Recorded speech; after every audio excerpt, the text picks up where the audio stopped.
Hello friends, आज हम बात करेंगे यूजीसी नेट दिसंबर 2022 की।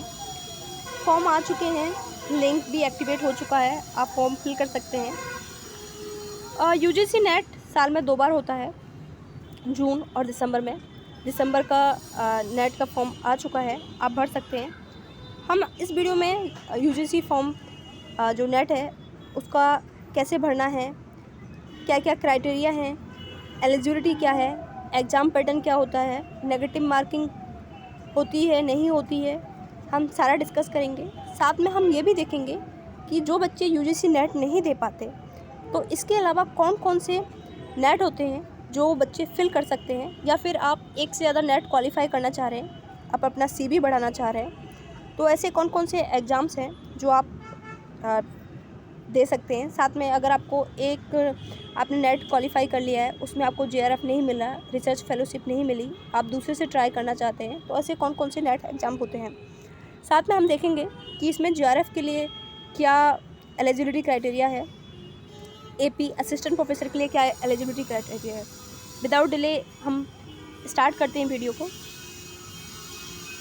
अगर हम बात करें एनटीए, आपको मालूम है एनटीए नेशनल टेस्टिंग एजेंसी, आजकल सारे एग्ज़ाम्स एनटीए ही करा रहा है। अगर हम यूजीसी की बात करें, यूनिवर्सिटी ग्रांट कमीशन, तो यूनिवर्सिटी ग्रांट कमीशन हमारा बेसिकली 2 टाइप के नेट करवाता है। एक होता है यूजीसी नेट और एक होता है सीएसआईआर नेट।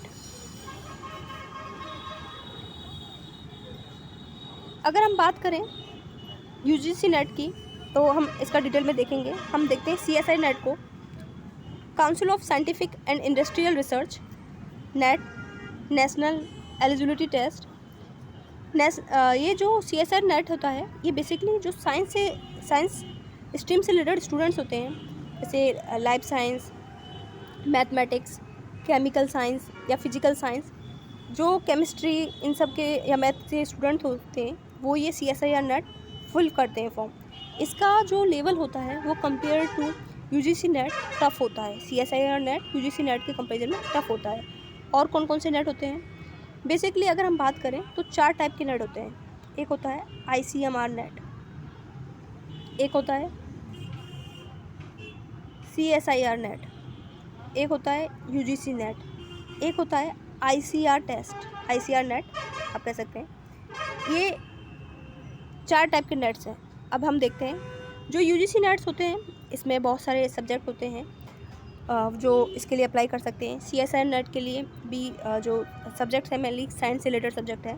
आईसीएमआर नेट जो होता है Indian council of medical research, ICMR net के लिए सिर्फ और सिर्फ मेडिकल स्टूडेंट्स ही अप्लाई कर सकते हैं फेलोशिप के लिए। अगर हम बात करें आईसीआर नेट की, आईसीआर नेट जो होता है ये एग्रीकल्चर स्टूडेंट्स के लिए होता है, और जो लाइफ साइंस या जो एग्रीकल्चर रिलेटेड स्ट्रीम्स हैं, जैसे वेटनरी साइंस के बच्चे भी आईसीआर के लिए अप्लाई कर सकते हैं। तो आईसीआर नेट के लिए भी आप फॉर्म फिल कर सकते हैं। आईसीआर नेट अलग से, जैसे जो बाकी नेट्स हैं उसका भी पैटर्न इनके लिए सिमिलरली होता है। अगर हम बात करें, हम यहाँ पे बात कर रहे हैं यूजीसी नेट की, तो यूजीसी नेट का हम कंप्लीट डिटेल देखते हैं। आगे चलते हैं। यूजीसी नेट के एप्लीकेशन जो है वो 29 दिसंबर से स्टार्ट हो चुके हैं। लास्ट डेट जो है 17 है, 5 बजे तक है। फीस पेमेंट की लास्ट डेट जो है वो भी 17 ही है। करेक्शन डेट सून नोटिफाइड होगी।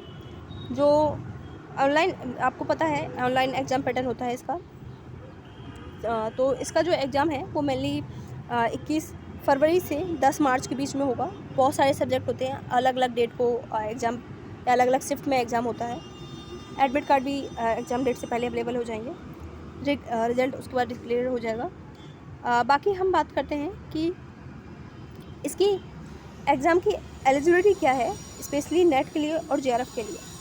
देखिए, 2 चीज़ होती हैं, एक होता है एपी असिस्टेंट प्रोफेसर, एक होता है आप जेआरएफ जूनियर रिसर्च फेलोशिप।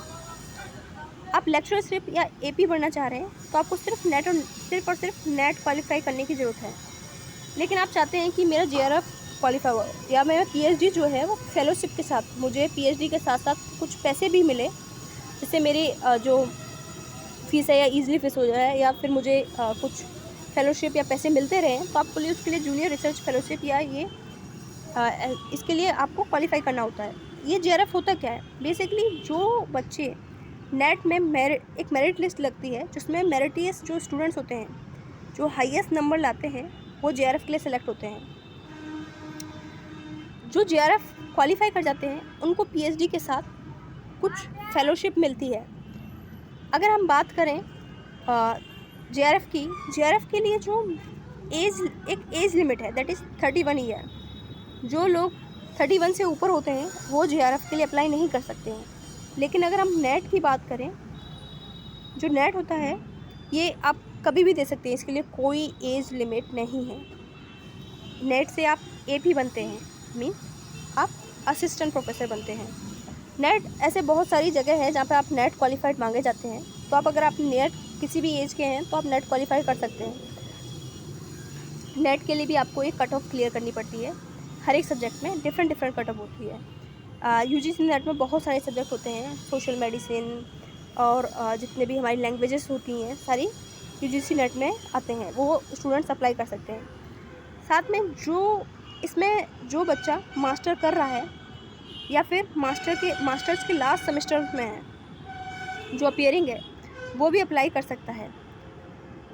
लेकिन इसके लिए आपके मास्टर्स में 55% होने चाहिए, मिनिमम 55% होने चाहिए। अगर आप अपीयरिंग भी हैं तो आप फिल कर सकते हैं फॉर्म, और जब आपका रिज़ल्ट आए तो आपका जो रिज़ल्ट है विथ मिनिमम 55 मार्क्स आने चाहिए। आगे देखते हैं। एप्लीकेशन फ़ीस के बारे में देखते हैं। ये जो जनरल के बच्चे हैं, अनरिजर्व कैटेगरी के हैं, उन्हें 1100 रुपये फिल करने हैं। जो EWS के हैं, OBC के हैं, उन्हें 550 फिल करने हैं। SC ST फिजिकली हैंडीकैप को 275 रुपीज़ देने हैं। आप एग्ज़ाम फ़ीस जैसे दूसरे फॉर्म्स में debit card, credit card, net banking, E-चालान किसी से भी भर सकते हैं। एग्ज़ाम पैटर्न की बात करें तो इसमें 2 एग्ज़ाम्स होते हैं, मीन्स 2 पेपर फर्स्ट और पेपर 2 होता है। मीन्स 3 घंटे का एक ही पेपर होता है, लेकिन उसमें पेपर 2 होते हैं, paper first, paper second, continuous paper होते हैं। पहले पेपर फर्स्ट ख़त्म होगा जब आप ऑनलाइन एग्ज़ाम दे रहे होंगे, देन सेकंड पेपर स्टार्ट हो जाएगा तभी पेपर। तो अगर हम बात करें, इसमें सबसे अच्छी बात ये होती है कि इसमें नेगेटिव मार्किंग नहीं होती है। आपके UGC नेट में नेगेटिव मार्किंग नहीं होती है। अगर हम पेपर फर्स्ट की बात करें, पेपर फर्स्ट में हमारा टीचिंग और रिसर्च एप्टीट्यूड देखा जाता है। मीन्स इसमें अगर आप इसका जो सिलेबस है तो उसमें आप देखेंगे हायर एजुकेशन, रिसर्च एप्टीट्यूड और कुछ जनरल, जो आपका जनरल एप्टीट्यूड है वो रीजनिंग, ये सब आपका चेक किया जाता है इस पेपर फर्स्ट में। मीन्स आपका जनरल नॉलेज या जनरल आप मान सकते हैं कि जनरल आपको कितनी नॉलेज है वो चेक की जाती है। अगर हम बात करें जो सेकंड पेपर है, जो पेपर सेकंड होता है वो स्पेसिफिक होता है हर एक स्टूडेंट के लिए, कंसर्न सब्जेक्ट के लिए। मीन्स आपकी डोमेन नॉलेज एक सब्जेक्ट में चेक की जाती है। अगर हम बात करें इसमें तो हर एक जो एग्ज़ाम जो UGC पेपर फर्स्ट जो है वो सभी के लिए सेम होता है। जितने भी स्टूडेंट्स होते हैं उनके लिए जो पेपर फर्स्ट है वो सिमिलर ही होता है। पेपर सेकंड जो है सभी के लिए डोमेन नॉलेज चेक की जाती है, तो ये डिफरेंट होता है।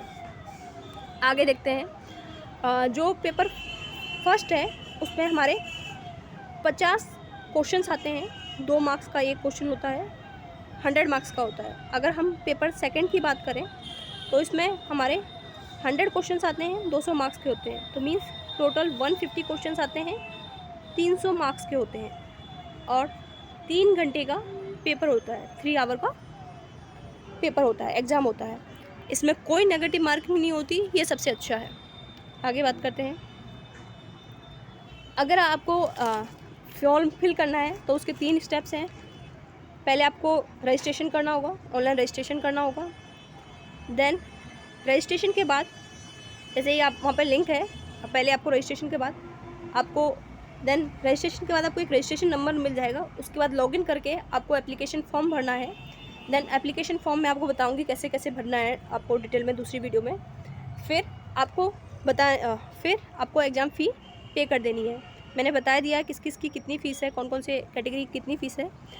बाकी इसका डिटेल्ड हम देखेंगे, एक एक जो सिलेबस है पूरा वो भी डिटेल देखेंगे। साथ में मैंने डिस्क्रिप्शन में सिलेबस का लिंक आपको शेयर कर दिया है, और जो नोटिफिकेशन है उसका भी लिंक मैंने आपको शेयर कर दिया है, तो आप डिस्क्रिप्शन में दोनों लिंक देख सकते हैं। साथ में आप अभी हम जो पेपर फर्स्ट है उसकी भी सारी वीडियोस, और पेपर सेकंड जो सब्जेक्ट है रिलेटेड सब्जेक्ट्स, उसके लिए भी कुछ वीडियोस डालेंगे, आप देखते रहें। Thank you for watching.